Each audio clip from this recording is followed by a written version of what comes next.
राधे राधे कृष्ण कन्हैया, गोपाल प्यारो मुरली बजैया।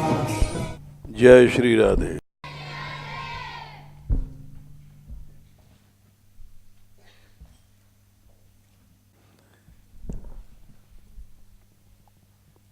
कोई भी संस्था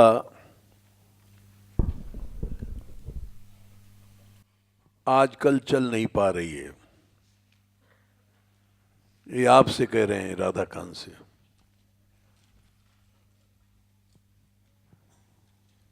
क्योंकि माया महा ठगिन हम जानी, मंदिर में मूरत होए बैठी, तीरथ में भई पानी। मंदिर बने हैं, उसमें मूर्ति है, माया घुस गई है उसमें। पुजारी पैसा मिलता है। तीर्थ में गंगा जल है, यमुना जल है, वो भी माया को रूप बन गया। पंडा पुजारी, जहां भी पैसा है वहां माया है।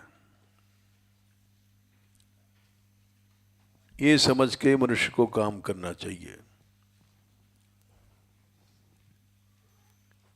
ये तुमको भी समझना है, इसलिए हम कह रहे हैं कि भगवान ने कहा है कि 15 दोष पैसे में अवश्य रहते हैं। हर व्यक्ति को समझना चाहिए।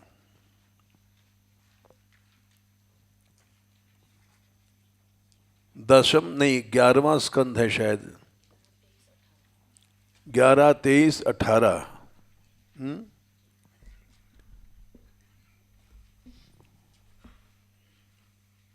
इतने बड़े महाप्रभु जी थे, भगवान थे,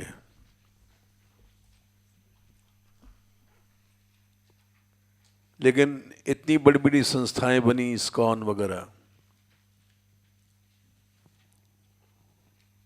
वहां भी पैसा है, और पैसे के पीछे अलग अलग, तुमको पता नहीं, हर मंदिर का अकाउंट अलग बन गया है।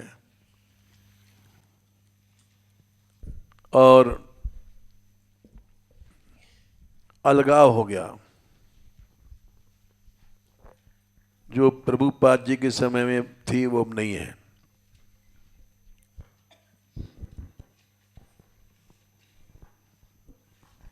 क्योंकि माया सब जगह प्रवेश करती है।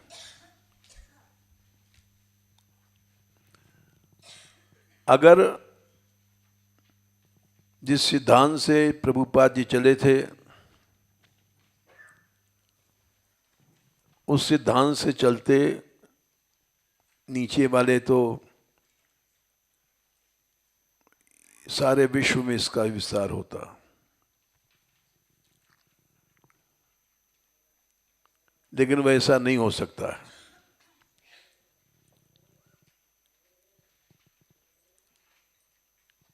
क्यों नहीं हो सकता है?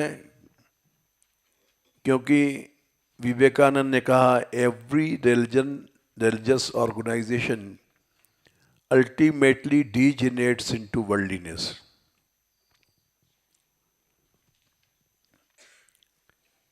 इन्हें हर धार्मिक संस्था इस माया के संसार में माया में बदल जाती है।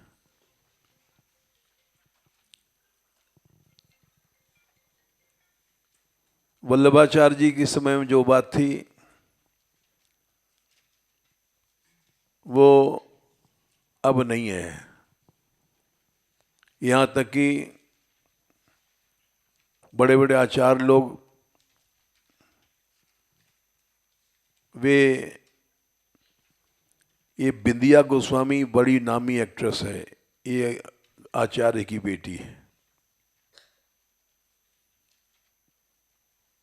गोसाइयों की है।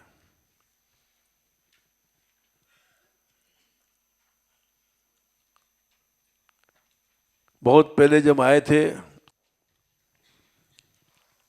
तो एक वृंदावन में झगड़ा हुआ था। हमारे आने के कुछ 2 साल पहले, 65 साल पहले, हमको 62 साल हो गए। और हमारे बाबा ने बताया था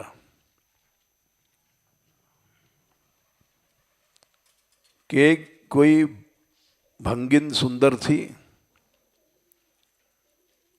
और उस पर किसी गोसाई की दृष्टि पड़ी, और लंबी कथा है। वो जब मामला पहुंचा तो वो भंगिन बोली,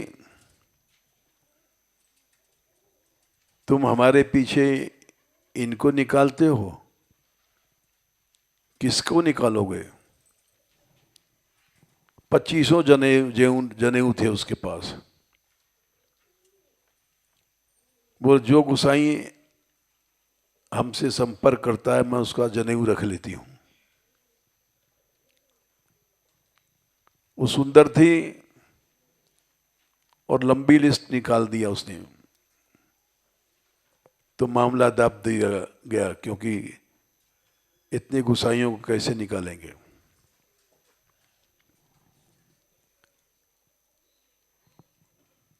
उसके पहले ये सब बातें इसलिए सुना रहे हैं कि भाई संसार में कैसे काम करना है।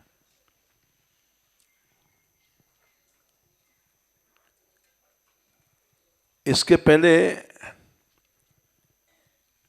आज से 70-80 साल पहले बल्लभ कुल में एक टीकैत हुए हैं। उन्होंने एक मुसलमानिन को रख लिया था, हंसा उसका नाम था।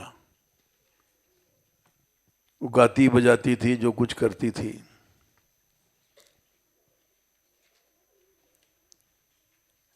और उसको उन्होंने श्रीनाथ जी का स्पर्श कराया जा करके।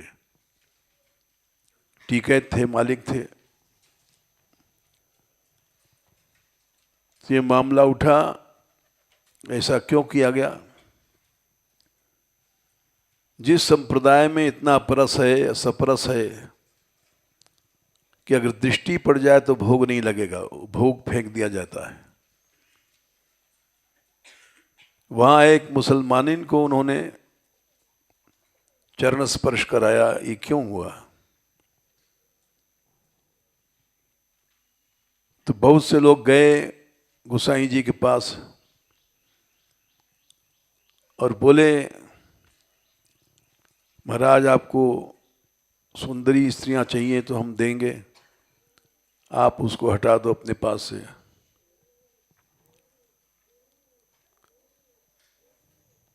तो उन्होंने अपने पीए को बुलाया, प्राइवेट असिस्टेंट। बोले देखो, हमको भोग की कमी नहीं, इतने हजार हमने भोग भोगे हैं। वो बड़े बड़े सेठ लोग थे वहां के, और उसमें उनकी बहू बेटियों का नाम भी था।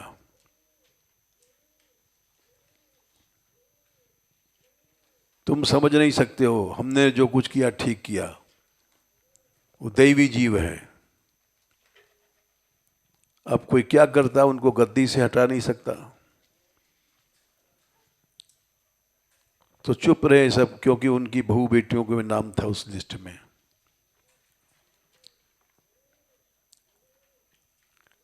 ये सब प्रचंड पाप सुनाने के तात्पर्य है कि इस संसार में कबीरदास ने ठीक लिखा है कि माया सब जगह प्रवेश कर जाती है। मंदिर में मूर्ति को रूप बना लेती है और पंडे लड़ते हैं आपस में पैसे के लिए। तीर्थों में लड़ाई होती है पंडों में। तो इसलिए मंदिर में मूर्त है बैठी, तीर्थ में भई पानी। ये बात सही है। हर संप्रदाय जो शुरू हुआ है भगवान ने शुरू किया है। स्वयं भगवान आए, अवतार लेकर के उन्होंने धर्म मर्यादा स्थापित किया और प्रभु आते हैं, असुर मार थापहि सुरन राखई निज श्रुत सेतु जग विस्तारहि सुजसित राम जन्म कर हेतु। फिर वो जब चले जाते हैं फिर वही गड़बड़ी हो जाती है। जब जब होए धर्म कई हानि बाढ़ई असुर अधम अभिमानी। जब जब मैंने समय समय पर धर्म की हानि होती रहती है और भगवान बार बार अवतार लेते हैं। ये रामायण में कि यदा यदा ही धर्मस्य ग्लानिर्भवति भारत, बार बार आते हैं और इस संसार में स्थापना करते हैं धर्म की और फिर थोड़ी दिन में गड़बड़ी हो जाती है। ये बात इसलिए हम बता रहे हैं कि रामायण, भागवत, गीता सब जगह ही प्रमाणित है। इसलिए मनुष्य को काम करते समय ये सोचना चाहिए कि सब परिस्थितियों में हमको समान रहना है। लाभा लाभौ जया जयऊ, भगवान ने पहले कहा जब गीता का उपदेश शुरू किया था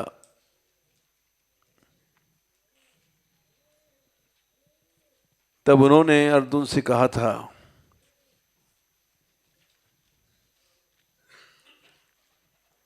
कि अर्जुन, सुख दुखे समय कृत्वा 2/38।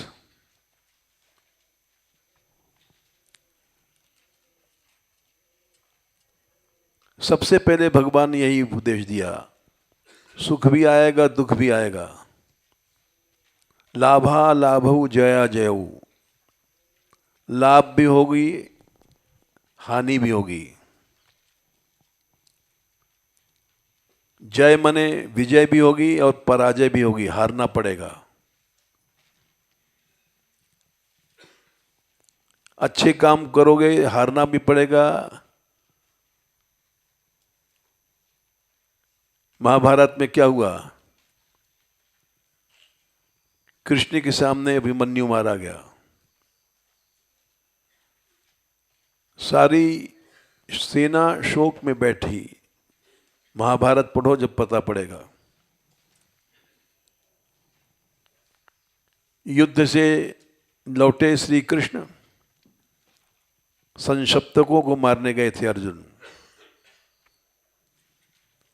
क्योंकि उसको उनसे लड़ने वाला कोई नहीं था।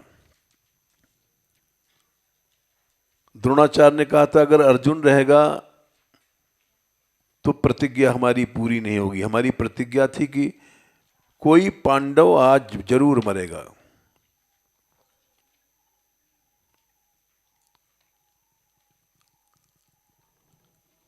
ये दुर्योधन वगैरह ने षड्यंत्र किया था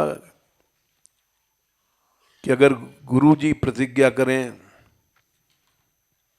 हम लोग इतने मारे जा रहे हैं और पांडव कोई नहीं मर रहा है, कम से कम एक तो मरना चाहिए पांचों में। तो द्रोणाचार्य जी ने प्रतिज्ञा किया एक पांडव अवश्य मरेगा और नहीं तो मैं अपना सब छोड़ दूंगा। जैसे भीष्म ने प्रतिज्ञा नहीं की थी, द्रोणाचार्य को करनी पड़ी। तो उन्होंने कहा कि एक बात करो, अर्जुन के रहते कोई पांडव नहीं मर सकता।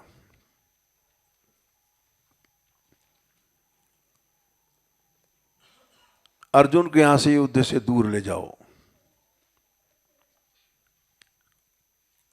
तो संशप्तकों को मारने के लिए कोई इतना बड़ा वीर नहीं था वो उनसे लड़े। तो उन्होंने ललकारा, अर्जुन को दूर ले गए। उस दिन अभिमन्यु को वध हुआ है। और द्रोणाचार्य की प्रतिज्ञा पूरी भई, क्योंकि अभिमन्यु इन सब से बड़ा वीर माना जाता था और पांडवों का प्यारा था। अभिमन्यु का मरना माने पांडव मर गए।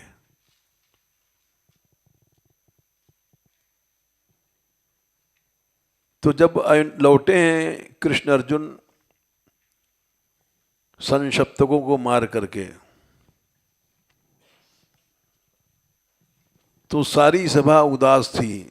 महाभारत में पांडव लोग सब टेंट में, रोशनी नहीं, उदास बैठे रो रहे हैं, क्योंकि अभिमन्यु ने 6 महारथियों से एक साथ लड़ाई लड़ी। ऐसा वीर अभी तक नहीं हुआ। उसको मारने के लिए दुर्योधन, दुशासन, जयद्रथ, यानी कितने 6 महारथी एक साथ बेईमानी से मारा उसको। उसके रथ का पहिया काट दिया किसी ने, कुछ चक्का काट दिया, सारथी मार दिया। कर्ण भी था उसमें 6 महारथियों में।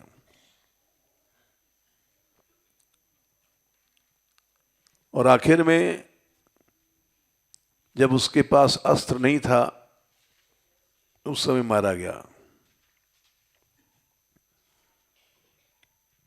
तो सारे पांडव शोक में बैठे थे, क्योंकि अब क्या होगा जब अभिमन्यु जैसा मारा गया।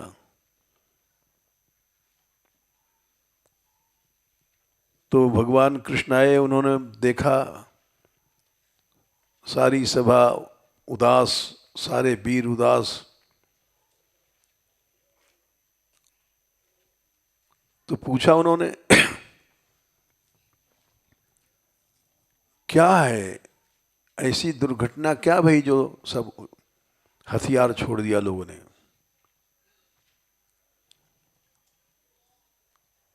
तो पता पड़ा कि अभिमन्यु मारा गया। इस बात को सुनते मान अर्जुन के भी धनुष हाथ से गिर गए।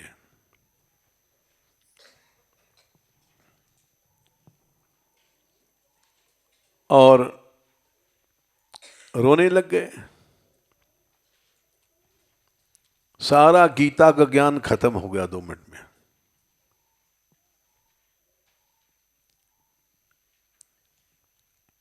एक कृष्ण हंसते रहे। हंसना मतलब सामान्य मुद्रा में, कुछ नहीं बोले वे, क्योंकि जानते हैं इस समय उपदेश काम नहीं करेगा। भगवान के सामने भी ऐसी परिस्थिति आ गई। सब रात भर रोते रहे, पीटते रहे। कृष्ण अपने शांत, रात कटी, सवेरा हुआ,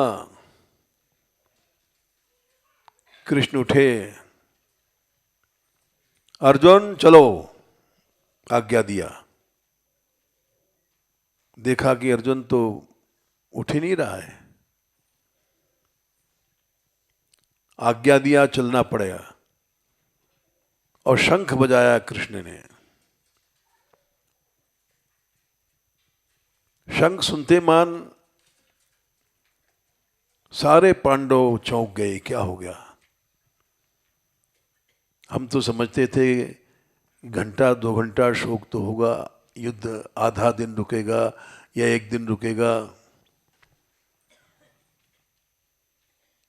लेकिन शंख बजा दिया कृष्ण ने। नहीं, शोक करने की आवश्यकता नहीं। लाभा लाभऊ जया जयऊ, सुख दुखे समय कृत्वा। कर्म करने वाले को समत्व लेके चलना चाहिए। हार गए तो भी ठीक है, जीत गए तो भी।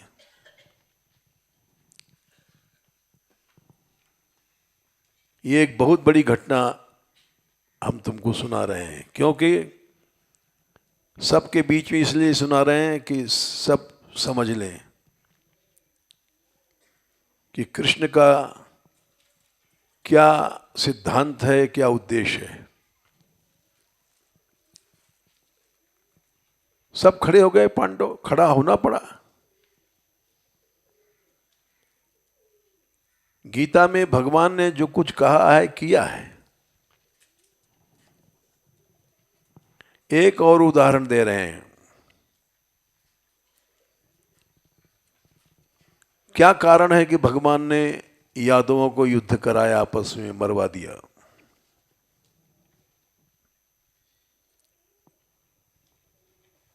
इसका उत्तर हर आदमी नहीं दे पाएगा, जबकि राम ने ऐसा नहीं किया था। कृष्ण ने ऐसा गड़बड़ काम क्यों किया? अपने आंखों के सामने, बल्कि खुद मारा।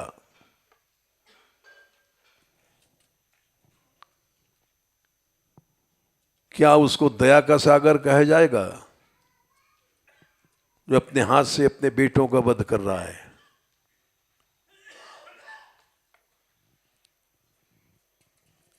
ऐसा क्यों किया भगवान ने?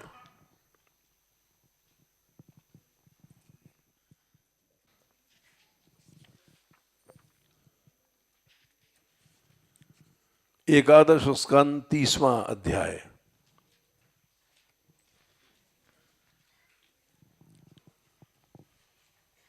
सब यदुवंशी गए। भगवान ने कहा कि प्रभास क्षेत्र में चलो, वो पवित्र स्थान है, विनाश होने वाला है, वहां हम लोग यज्ञ करेंगे। स्वस्ति वाचन हुआ वहां, ब्राह्मणों ने किया। स्वस्ति वाचन से कल्याण होता है। ब्राह्मणस्तु महाभागान कृत स्वस्त्या कृतस्वस्त्या स्वस्त्येना वयम।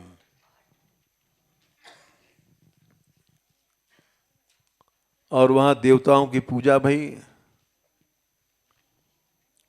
दान दिया सबने।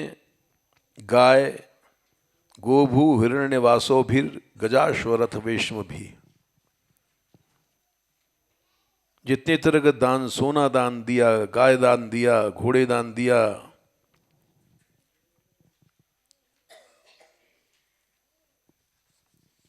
उसके बाद सब लोगों ने शांति पाठ किया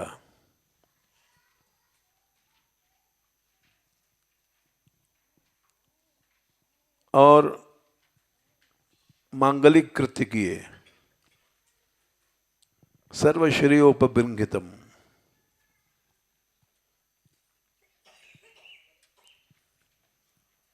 उसके बाद ततस्तस्मिन् महापानम पपुर मयिरेयिकम मधु।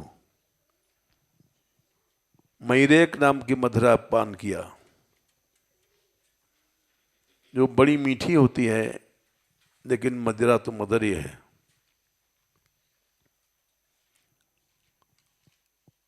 और मदिरा के नशे में सब एक दूसरे से लड़ने लग गए।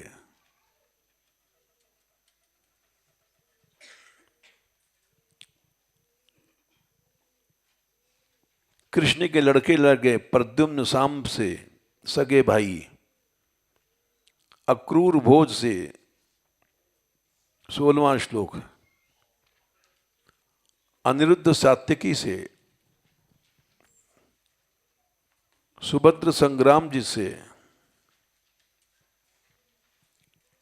और कृष्ण के जितने लड़के हैं अपने नाम वाले भाइयों से लड़ने लग गए।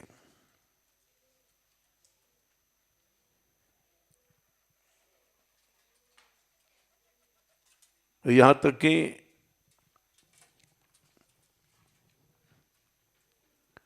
पिता बेटे का युद्ध हो रहा है, भाई भाई, ऐसा महाभारत में भी नहीं हुआ। पिता बेटे को मार रहा है, बेटा बाप को मार रहा है। पितृभिर भ्रातृभिश्च स्वश्रिय दौहित्र पितृविमातुलैः, 19वां श्लोक। कोई रिश्ता नहीं रहा, ऐसा युद्ध महाभारत में नहीं हुआ। बेटा बाप को मार रहा है, बाप बेटे को मार रहा है, यहां तक कि सब अस्त्र समाप्त हो गए। तो जो घास थी, जो शाप से मूसल घिसा गया था, वो घास मुदगरों के रूप में बदल गई, क्योंकि भगवान की इच्छा थी। ये लिखा है, क्षरेषु क्षीमाणेषु भज्यमानेषु धन्वसु, एक एक धनुष टूट गए, बाण समाप्त हो गए।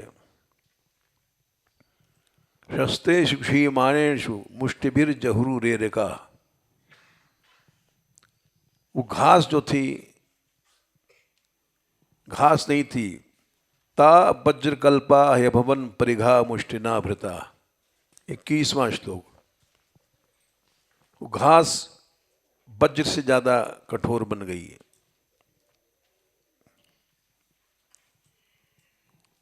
और उस घास से मारने लग गए। भगवान कृष्ण ने रोका कि आपस में क्यों लड़ते हो, तो उन्होंने कृष्ण बलराम को मारना शुरू कर दिया। ये रोकता है, इसी को मारो।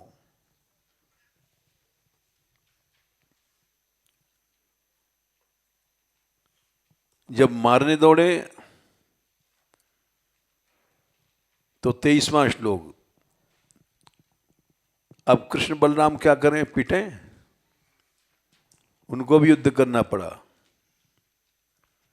अथ तौ अपि संक्रुद्धौ उद्यम्य कुरुनंदन एरका मुष्टि परिघौ चरन्तौ जघ्नतुर्युधि।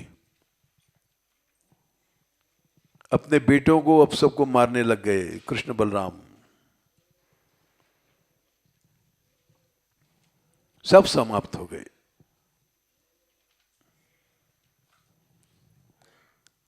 ऐसा युद्ध आज तक नहीं हुआ।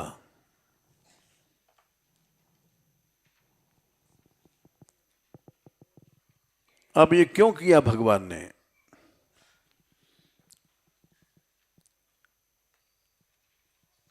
भला और लोग मार रहे थे तो तुमने क्यों मारा अपने बेटों को, अपने वंश को, अपने परिवार को?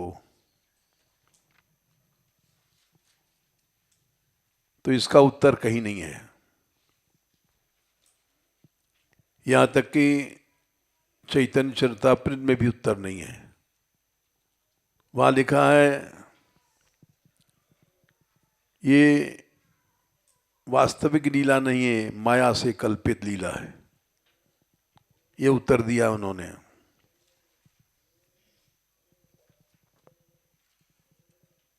ये भगवान ने एक माया दिखा दिया।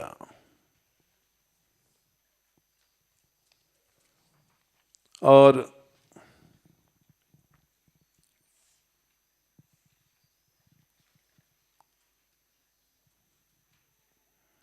उसका प्रमाण दिया है 13वां श्लोक। महापानाभिमत्तानाम वीरणाम दृप्त चेतसाम कृष्ण माया विमूढ़ानाम। भगवान की माया से सम्मोहित हो रहे थे।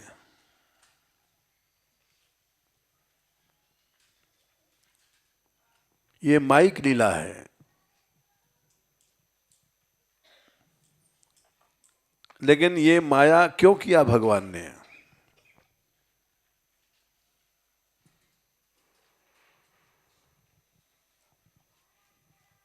यहां इसका थोड़ा सा उत्तर मिलता है 5वें स्कंद में।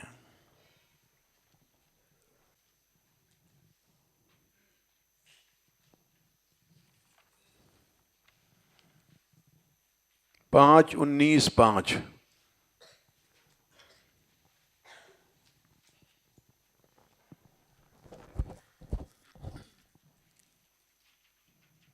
ये उत्तर कहीं नहीं है, न चैतन्य चरितामृत में है न कहीं है। भगवान का अवतार मनुष्यों को शिक्षा देने के लिए होता है, राक्षसों को वध करने के लिए नहीं होता है।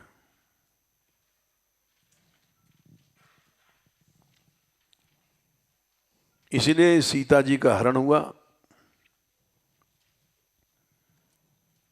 क्यों हुआ? जबकि सीता जी राम की नित्य आत्मा है। कुतोन्यथा स्याद रमतः स्वात्मनः सीता कृतानि व्यसनानि ईश्वरस्य। सीता राम की आत्मा है। सीता कृत विरह हो नहीं सकता।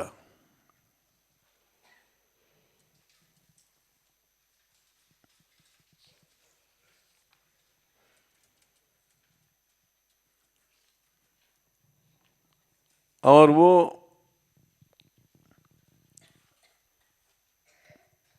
सीता के लिए कहीं रो सकते हैं?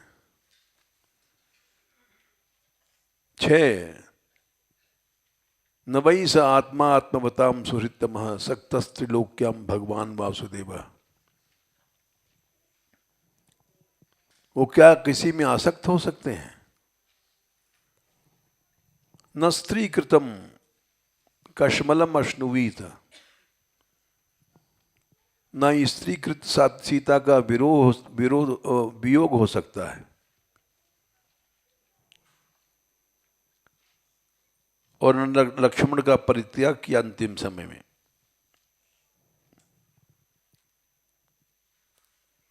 ये सब उल्टे बात क्यों हुए? इसका यही उत्तर है, मर्त शिक्षणम,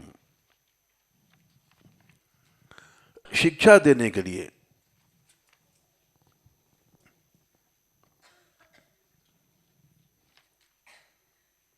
इससे क्या शिक्षा है?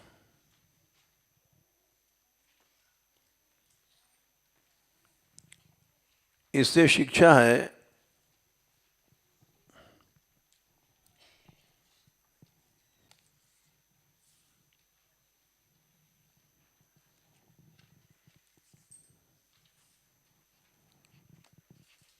नौवां स्कंद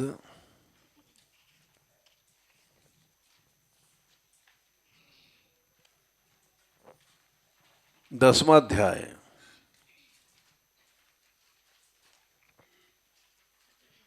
स्त्री संगिनाम गतिमितिम प्रत्यंशचार। स्त्री में आसक्ति का यही फल होता है। देखो मैं खुद भोग रहा हूं।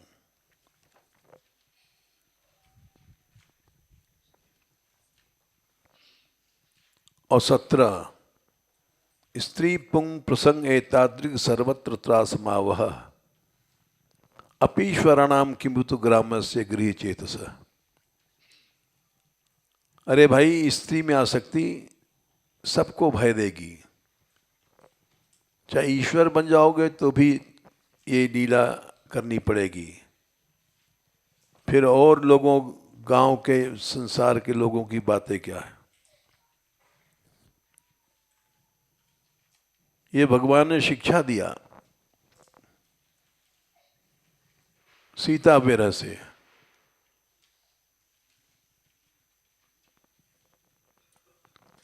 और ये जो लीला हुई, इससे क्या शिक्षा दिया? यदुवंश को सामने मरवाया। इसको उन्होंने दिखाया ऐश्वर्यस्य समग्रस्य वीर्यस्य यशसः श्रियः ज्ञान वैराग्योश्चैव शरणाम भगतीर्णा। अनंत ऐश्वर्य है। ऐश्वर्य माने ईशता, शासन। अनंत ब्रह्मांडों में उसी का शासन चल रहा है। वीर्य क्या है? शक्ति। अनंत शक्ति जिसके पास है वो भगवान है। ऐश्वर्यस्य समस्य समग्रस्य, समझते जाओ। अनंत ऐश्वर्य माने मालिकियत, ईशता। अनंत ब्रह्मांड में कोई का दूसरे का शासन नहीं चल सकता। जो चलेगा भगवान का चलेगा। हम लोग अपनी चलाना चाहते हैं। यही जीव भाव है।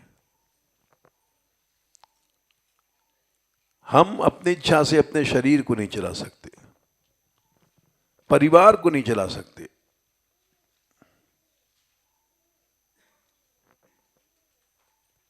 बाप बेटे को नहीं चला सकता,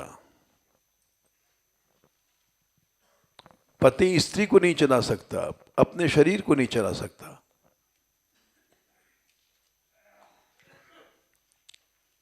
क्योंकि ईशता केवल भगवान की है।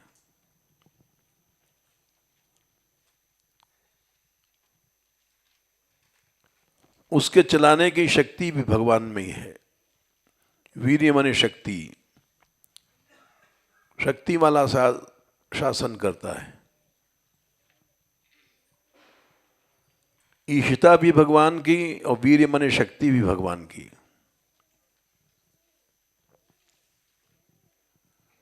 ऐश्वर्यस्य समग्रस्य वीर्यस्य यशसः श्रियः। यश माने कीर्ति। हम बेवकूफ लोग अपना नाम चाहते हैं। जीव हैं। यश माने कीर्ति।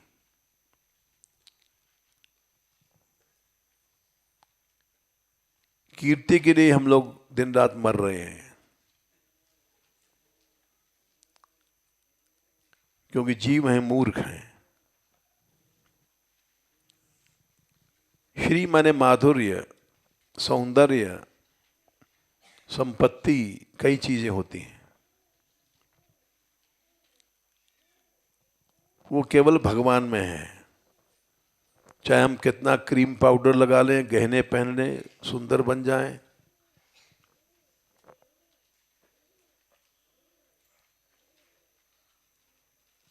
ये सब मूर्खता है।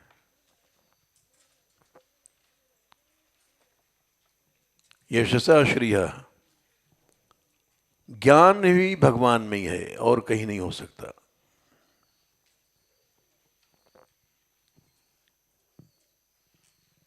हम लोगों में ज्ञान थोड़ी देर के लिए आता है, चला जाता है।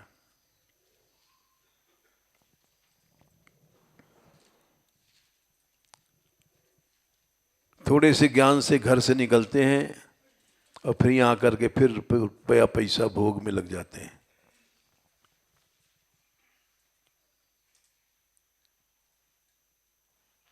क्यों? अनंत ज्ञान केवल भगवान में रहता है, या उसकी कृपा जिस पे हो वो, नहीं तो नहीं।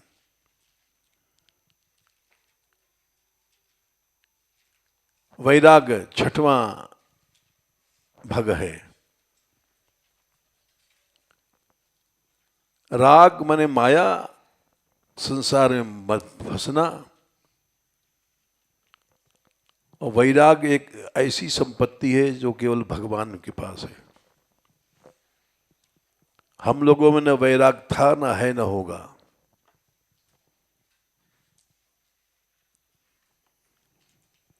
थोड़ी देर के लिए दिखाई पड़ता है, इसमें वैराग्य है।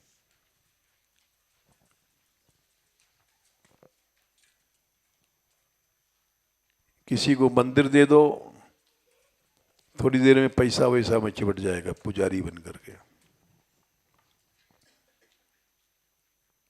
वैराग भगवान की संपत्ति है, हम लोगों में कैसे आ जाएगी?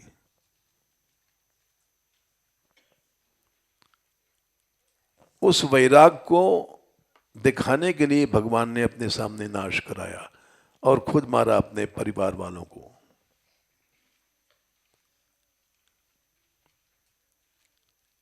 जिनका कहीं राग नहीं है वो है भगवान।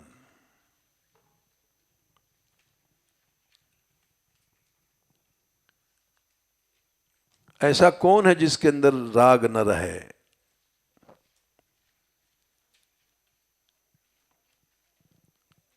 क्षणिक वैराग आता है सब में।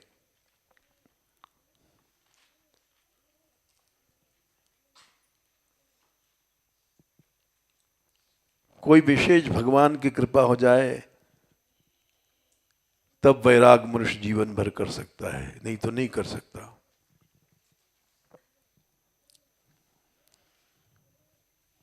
इसलिए ये संसार है, इसमें काम करना है हमको। साधु हैं चाहे गृहस्थ हैं,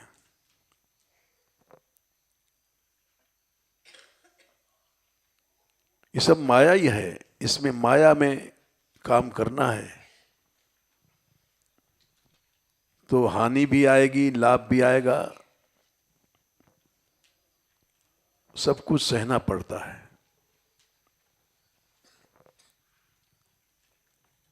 ऐसा कौन सा परिवार है जिसमें एक जैसे आदमी हों?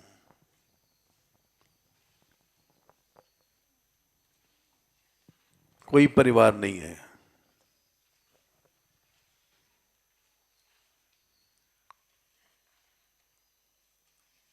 अभी इन्होंने नियम है इनका विचारों का, पंडित जी का, 2 कथाओं के पैसे लाए यहाँ, एक अमृतसर की कथा, एक मुरली कथा। ठीक है, इनका नियम है, लाए, स्पर्श कर दिया हमने, रखो भाई। हम भी एक नियम में बंधे हैं, हम पैसा रख नहीं सकते।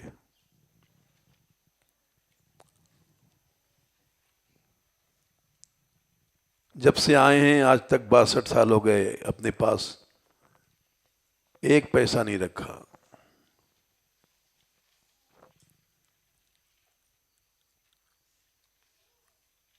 लेकिन ये मत समझो तुम, अभी मान लो ये लोग पैसे बच्चे हैं दे रहे हैं तुमको, चाहे मुरली हैं चाहे राधकेश हैं, ये सब जीव हैं।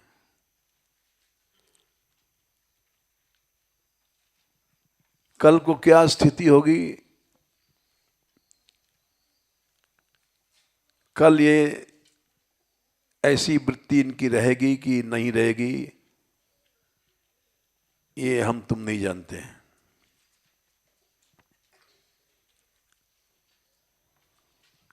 ये वृत्ति तो भगवान की विशेष कृपा से होती है।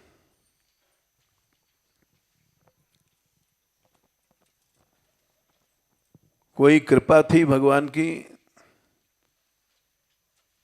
तब हम यहां इस नियम पर इतने दिन गुजर गए।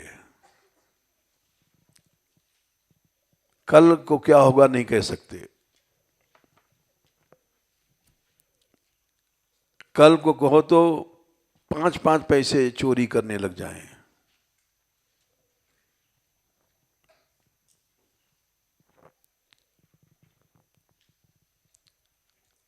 सूरदास जी के पद है कि वो बड़ा लंबा पद है।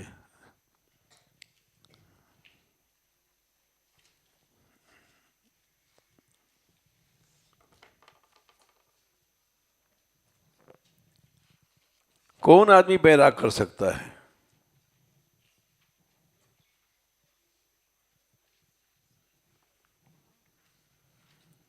एक पद है 51, पद संख्या 51,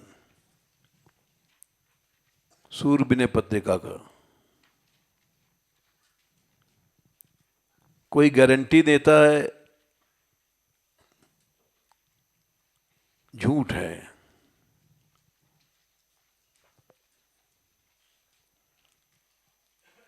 हरि तव माया को न भिगोयो।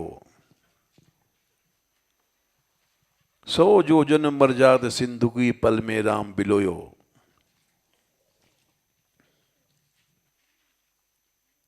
समुद्र को बांध दिया राम ने। नारद भगवान है, नारद मगन भये माया में, ज्ञान बुद्धि बल खोयो। विश्व मोहिनी के पीछे भागने लग गए।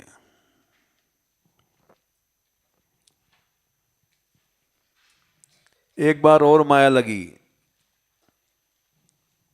भगवान से बोले नारद जी अब मैं माया में नहीं गिरूंगा, जब तो गिर पड़ा था। भगवान हंस गए, बोले अच्छा ठीक है। नारद जी गए स्नान करने, गंगा स्नान, और गंगा स्नान करके जब निकले तो देखा उनका शरीर स्त्री का था। नारदी बन गए।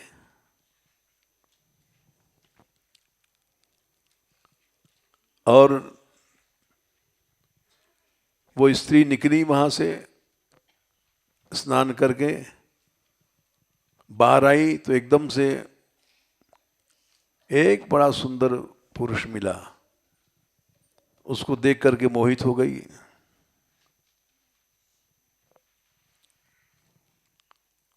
और दोनों का संबंध हुआ।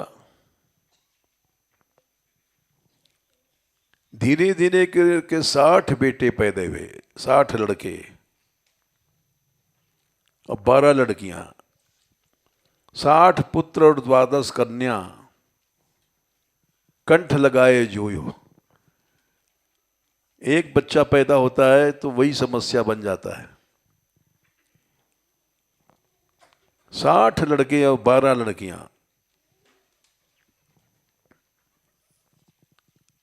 अब वो दिन रात चिंता में है, इन लड़कियों का ब्याह कहां होगा। ये लड़के, एक ग्रस्त बढ़ जाता है तो उसकी चिंता आती है। और बेचारी रो रही है समस्याओं में। उतने में बुढ़ऊ मर गए जो पति थे। आज जब मर गए तो सती होने के लिए चली कि मैं तो घर सती हो जाऊंगी। ये 12 छोरियां हैं, इनका ब्याह है, 60 लड़के हैं। रो रही थी, तब तक हंसते हंसते भगवान उधर से निकले। अरे क्यों रो रही है? अरे महाराज 12 लड़कियां हैं और 60 बच्चे हैं। इनकी जीविका का प्रश्न है, ये क्या खाएंगे? तो भगवान ने कहा ठीक है। माया हर लिया उन्होंने। देखा मां न लड़का है न लड़की है।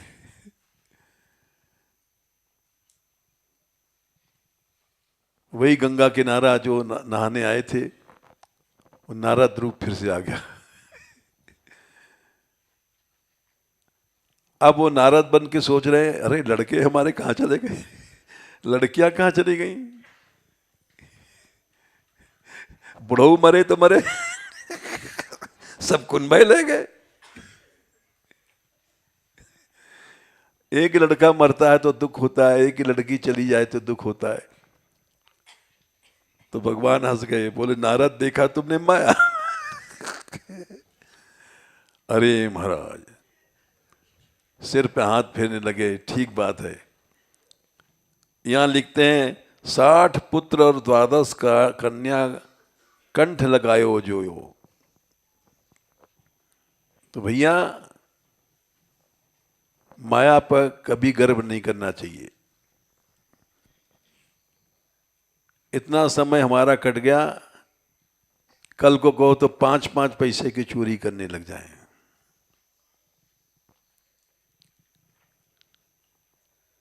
ये भगवान की कृपा से ही ये तीनों शत्रु कम होते हैं।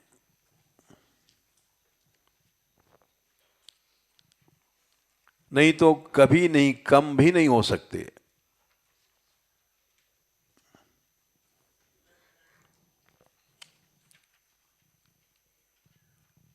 ये तीन शत्रु हैं।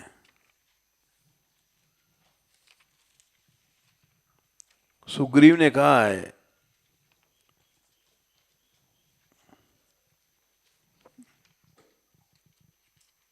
कि 21वां किष्किंधा कांड, अतिशय प्रबल देवत माया, छूटई राम करो जो दया। विषय वश्य सुर नर मुनि स्वामी, मैं पामर पशु कपि अपतिकामी। मैं तो एक बंदर हूं।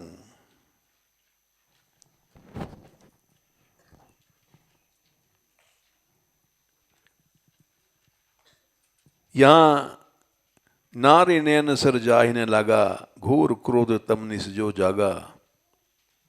लोभ पाश जई गर न बंधावा, सो नर तुम समान रघुराया।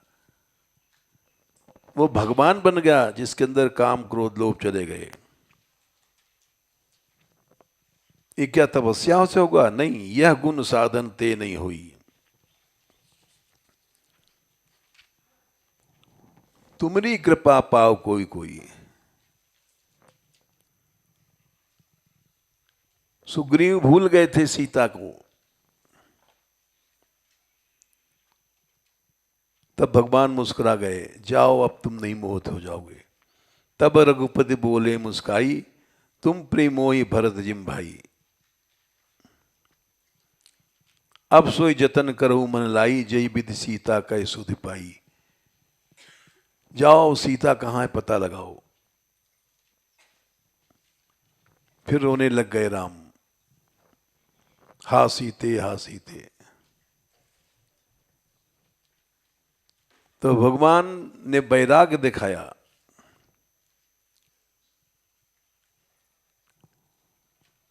इतना बड़ा, करोड़ों अरबों जाने कितने अरबों से ज्यादा नील, असंख्य गिनती नहीं, यदुवंश इतना बड़ा था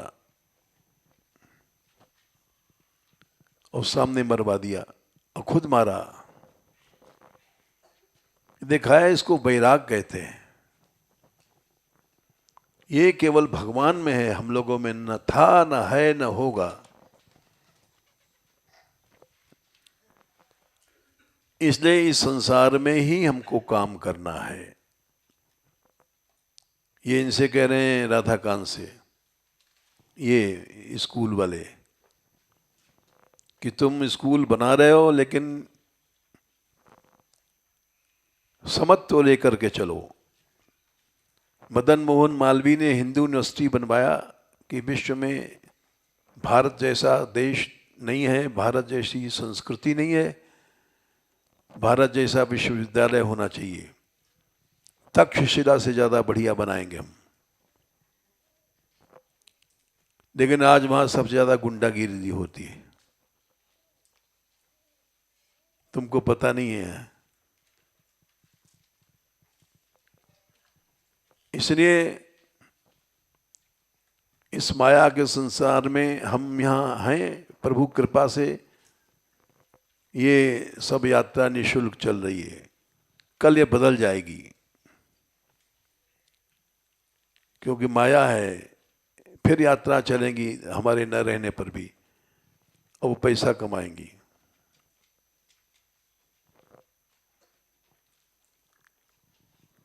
ये तो भगवान की कृपा से चल रहा है।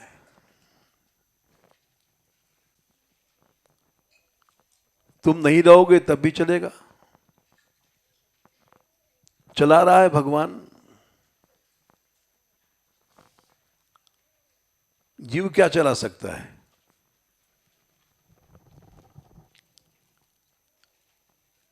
इस भाव से काम करो।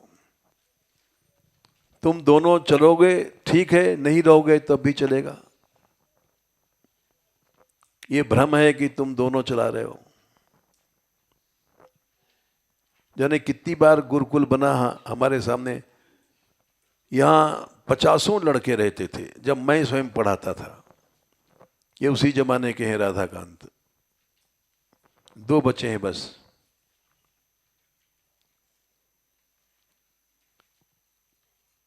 कई बार बना, कई बार टूटा। अभी 5-6 साल पहले भी यहां लड़के रहते थे 60-60, फिर टूट गया।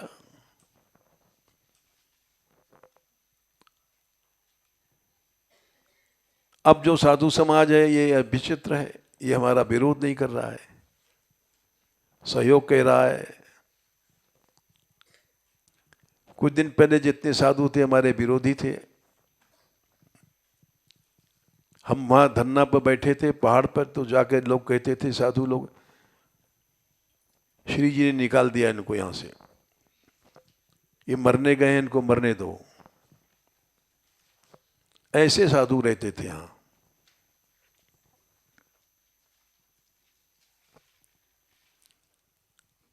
इसलिए ये जो समाज बन गया है, ये बच्चे आए हैं तुम्हारे पास, ये भगवान की इच्छा से आए हैं। अगर यहां ब्रजवासियों के बच्चे होते तो तुम नहीं चला सकते थे। ये नीचे वाला स्कूल टूट गया, टूटा ही सा है, जैसा हम चाहते थे नहीं बन पाया। इनके घर द्वार हैं, अगर बच्चों को जरा भी करोगे, एक भी मास्टर को पीटा गया था रासेश्वरी के। ये तो बाहर के बच्चे हैं अधिकतर, नहीं तुम नहीं चला सकते थे। यमुना यात्रा में भेज दिया, कहीं भेज देते हो, ऐसा कहीं भी माँ बाप नहीं चाहेगा कि हमारे बच्चे अंग्रेजी न पढ़ें, हमारे बच्चे गणित न पढ़ाएं। भक्ति सिखाने के लिए कोई भी माँ बाप नहीं भेज सकता, ये माया है।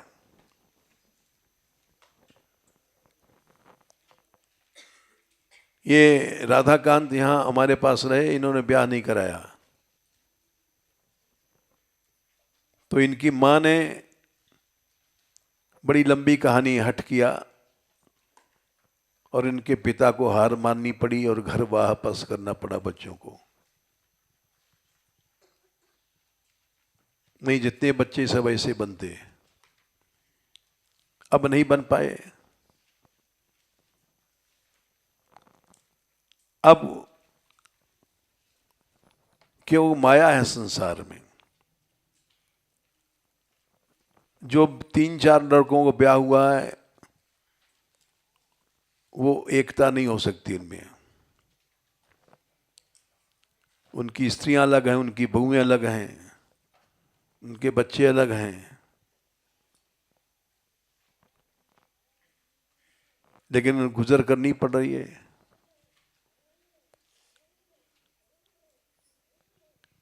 ये यहां आने के बाद साधु बन गए थे और 24 घंटे में इनका बैराग नष्ट हो गया। गोवर्धन गए वहां और खाना पीना कुछ नहीं, सब बैराग नष्ट हो गया।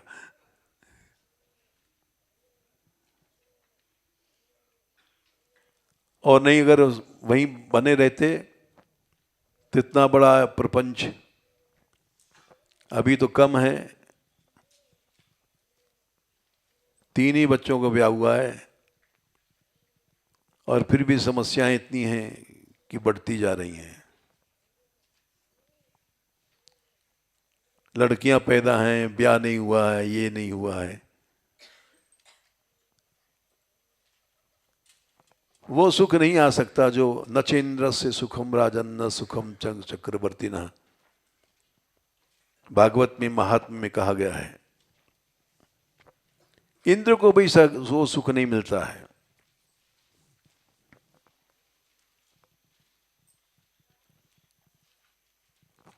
आत्माराम ने कहा, ब्राह्मण ने कहा है, सुखम अस्ति विरक्तस्य मुनेरे कांध।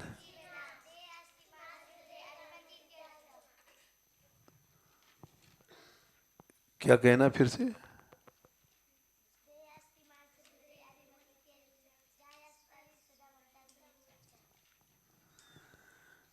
हाँ, संख्या क्या है बताना ना। चेंद्र से सुखम राजन सुखम चक्रवर्ती था। 4 का 75। इंद्र को वो भी सुख नहीं है, चक्रवर्ती बादशाह को भी सुख नहीं है। जो एकांत में रहता है मनुष्य, न बहू न बेटा, फिर वो प्रपंच लग जाता है।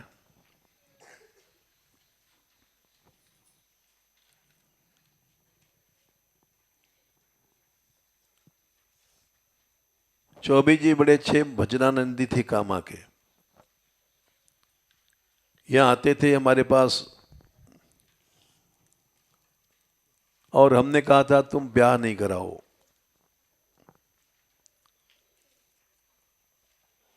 बोले नहीं, मेरी माँ विधवा है, उसकी सेवा के लिए। हमने कहा ठीक है, करा लो। इच्छा ना होने पर भी उनको माँ की आज्ञा से ब्याह कराना पड़ा। आज क्या क्या करना पड़ा। ब्याह के बाद बहू में और स्त्री में पटरी नहीं खाई, बच्चे योग्य नहीं बने, बड़ी समस्याएं हैं। अब क्या बनेंगे बेचारे योग्य बच्चे। इसलिए भाई भगवान जब शक्ति देता है, जब मनुष्य में वैराग की शक्ति आती है। ज्ञान वैराग कुछ नहीं है हम लोगों में। बस कर्म करो, कर्मण्येवाधिकारस्ते मां फलेषु कदाचन। फल की ओर मत सोचो। हानि हो, लाभ हो, जय हो, पराजय हो, जो भगवान की इच्छा होगी, ये सबका सार है। जय श्री राधे।